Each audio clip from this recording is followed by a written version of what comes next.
Blessed House Property PH. I'm Eman Guerrero. Today, samahan niyo po akong i-house tour kayo dito sa Sampaloc, Manila. Ito po ay 4-story brand new townhouse. Yan, kung makikita nyo. Tinatapos pa yung kabilang unit. Fresh na fresh, bagong gawa. So, ano pa hinihintay nyo? Tara! So, ayan. Naipasok natin yung isang GL Grand Via. So guys, meron pa tayong space dito para sa compact car. Kung van yung ipapasok. Pero kung isang SUV, pwede pong isang SUV, isang sedan. Tingnan natin yung space pa dito sa likod. So ayan, hindi natin naisagad. Kasi patalikod po yung ginawa kong part. Ayan. Nakikita nyo may space pa dito. At nakapaglagay pa tayo ng storage po dito. So dito naman, yan, yung ating malaking main door. Solid wood po yan. Matibay.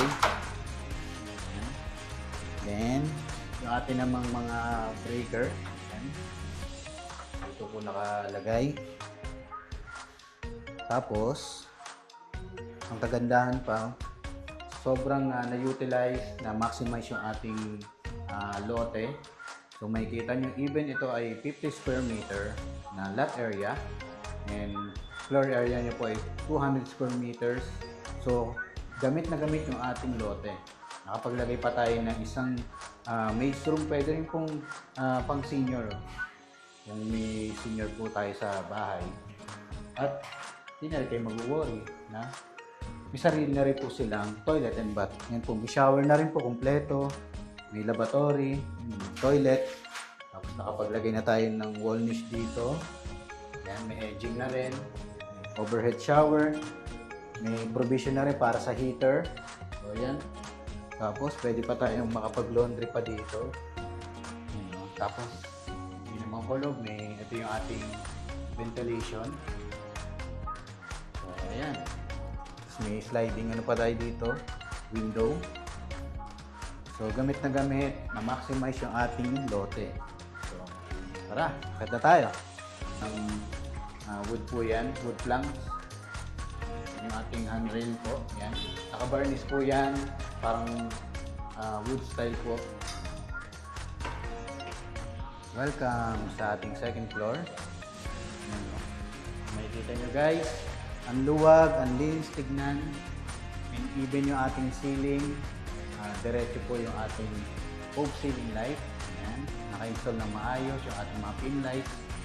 Maliwanag po at maliwalas yung ating unit. Ayan. Hindi na kayo mahihirapang magpa-interior or mag-design kung saan ilalagay yung mga wall decor nyo or even yung sala set. Diba? So ayan. Tapos may malaki tayong panel dito. Both side po nabubuksan. In case na gusto nyo lang ng sunlight or fresh air, pwede nyo buksan. Yan. Tapos dito nyo ilalagay yung inyong center table para sa ating dining. Yan. Kasya po dito, even 6 to 8, yun, no? Mahaba siya. And dito naman tayo sa ating kitchen area. Kung nakikita niyo yung ating kitchen area, ito po yung naka-layout ng L-shape. Yan. Parang kalakata yung natin, tiles na ginamit. Yan. And yung ating mahabang sink. And may modular cabinet na rin tayo dito. Both sides and dito sa ilalim. Kung may mga gagawin kayo sa ilalim ng lababo. Tapos dito naman, nilagay lang po nilang oven para kung sa inyong oven, depende po sa size na ilalagay nyo. Dito yung ating cooktop. I-outlet na rin ako dito. And dito. Ayan. Tapos, nandito yung ating common bathroom. Kung may mga bisita tayo or hindi na tayo pupunta sa mga kwarto para mag-CR. CR na rin po tayo dito. Ano lang siya, service bathroom. Wala po siyang shower, wala po siyang... Pero may bidet. Importante may bidet. lavabo. Yan. Tapos, itong space natin, pwede nyo siyang lagyan ng 2-door. Yan na rep. Yan. Malaki naman. And may outlet pa dito sakaling may mga isasaksak pa kayo electric fan or mga electric nyo na gamit. So, akit tayo sa 3rd floor. Yan. Naka-install na rin yung ating fire alarm. Ito siya nakalagay. Okay. 3rd floor na, guys. Yan. So, hindi pa naman tayo nakakaramdam ng hingal. Siyempre, dahil maganda yung pagkakagawa ng ating stair. Yan. Even yung ating mga landingan, yung tinatawag na malalaking part ng hagdan. Yan. Kung mapapansin nyo, maganda yung pagkakagawa. Yung landingan yan. Diba? Hindi may hirapan. Huwag lang maghaharutan yung mga kids nyo. Siyempre, madudula sila dyan. And siyempre, for safety, dapat lagi tayong umahawak. Bababa tayo, aakit tayo. Lalo kung may dala-dala tayo. Dito na tayo sa ating master's bedroom. Yan. Pasok nyo ang inyong malaking cabinet. Marami po yung malalaking lagayan. Marami kayong damit, gamit. Yan.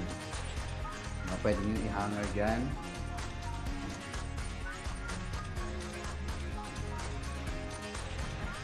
Tapos, ito na yung ating mismong bedroom. Yan. Even king size na bed, kasyang-kasya po yun. 4 po yung ating outlet. Yan, nakapaikot po yan. Sakaling may mga ilalagay kayo na side table, mga wall lamp nyo. And dito, pwede kayong maglagay ng window type po na AC unit. And kung gusto nyo po ng split type, pwede nyo po palagay dito or dito. Tapos may ano po tayo dito, yung screen. Sa aling gusto nyo lang po ng hangin. Lalo ngayon, di ba, mataas ang kuryente. Baka naman, Meralco. Yan. Tapos may balcony. Ang maganda dito, may balcony, no? Sakto lang. Hindi ganun kataas. Sakto lang hanggang dito. Yan, madali ka makakatambay. Pwede ka maglagay ng table. Yan. Ano lang, compact lang. Yan. Tapos may drainage. Sakaling ulan. Yan. Naka-tempered na rin po ito.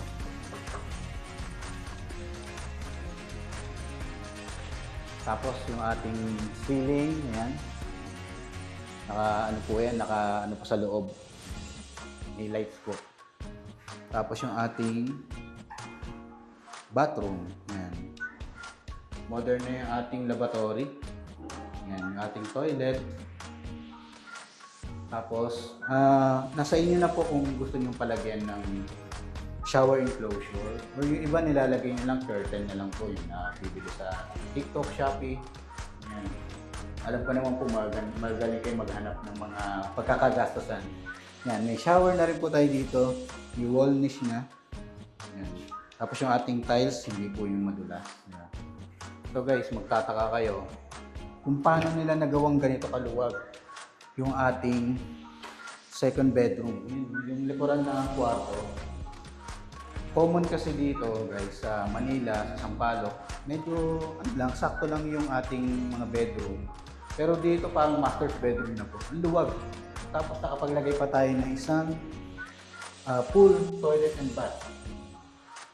Kompleto po, may lavatory, may bidet. Ito may wall niche na rin.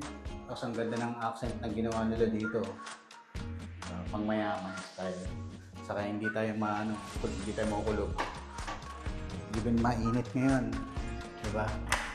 Yan. May ventilation pa rin tayo dito.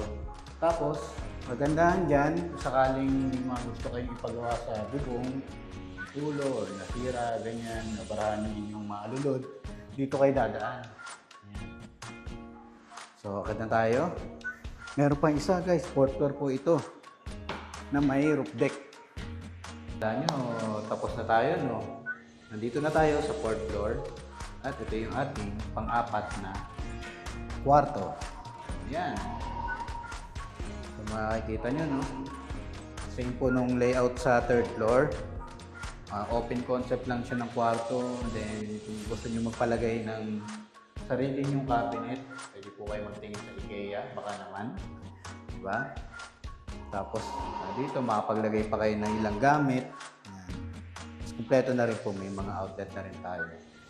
Tapos may sliding window po tayo dito.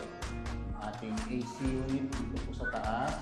I think kung gusto nyo ng pwede na lang pong split type. Yan. Tapos, yan. Hindi na kayo share ng CR sa ibang kwarto. Diba? Kay mami, kay daddy. Diba? May sarili na po kayong banyo. Yan. Palagay nyo na lang po ng curtain or shower enclosure. So, ayan. Tapos yung ating wall. Ayan. Ganda ng design. At ito ang kagandahan sa unit na ito. Kung mahilig kayong mag-party-party or parang meron kayong time sa family na parang nagbabanding kayo, pwede yung gawing movie room, entertainment room. Yan, no? Diba? Or pwede rin isa pang kwarto. Kung marami kayong guest, marami kayong kasama sa bahay, ang gandang gawing entertainment room or kwarto. Yan, ang luwag pa. Parang master's bedroom po yan. Yan. Tapos pwedeng maglagay din ng dito, aircon. Tapos meron na rin tayo ditong mga naka-install na awning window. Yan. Pwedeng buksan yan. Pwedeng hindi na pumasok yung hangin. Hindi makulob yung bahay. Yan. Tapos, yan. Kagandahan kung bakit po laging sold out ang mga unit nila at project na ito dahil sa ganitong layout. Isipin mo, bumili ka na ng ganitong kahalagang bahay, meron ka pang ganitong roof deck. Diba? Napaka-importante kung galing po kayo sa work, sa business nyo, gusto nyo mag-chill, magpahinga, mag-coffee-coffee, or mag-enjoy kasama ang family nyo, barkada nyo, dalhin nyo po sila dito. Para na kayo may sariling Airbnb o parang resort, parang ganyan, di ba? Ating pwede pa kayong magpalagay ng tangke dito. Tapos pwede nyo rin palagyan ng kung sakaling hindi naman kayo yung person na laging tumatambay, palagyan nyo na lang ng canopy, di ba? Kung gusto nyo hindi na uulanan. Tapos dito yung ating outlet para sa ating washing machine. Yan. May faucet na rin dito at yung ating service na lababo. Yan. Diba? Oy, nakakagulat ha. 4th floor. Hindi po scripted dyan ha. Hindi. Kasi diba, malala na pag summer, maano yung tubig. Pero ngayon, malakas yung ating tubig. Yan. Wala po yung wala po yung tangke na kasama. May outlet na rin po dito. Dalawa po yung butas ng ating drainage. Yung tiles okay naman, di madulas. So, ayan. Ini-invite ko po kayo na personal nyo po mabisita itong townhouse na ito. And kung ready na yung budget nyo to invest, and kung may mga anak po kayo na nag-aaral sa U-Belt, UST, one ride lang po kasi may sakayan po dito ng mga jeep.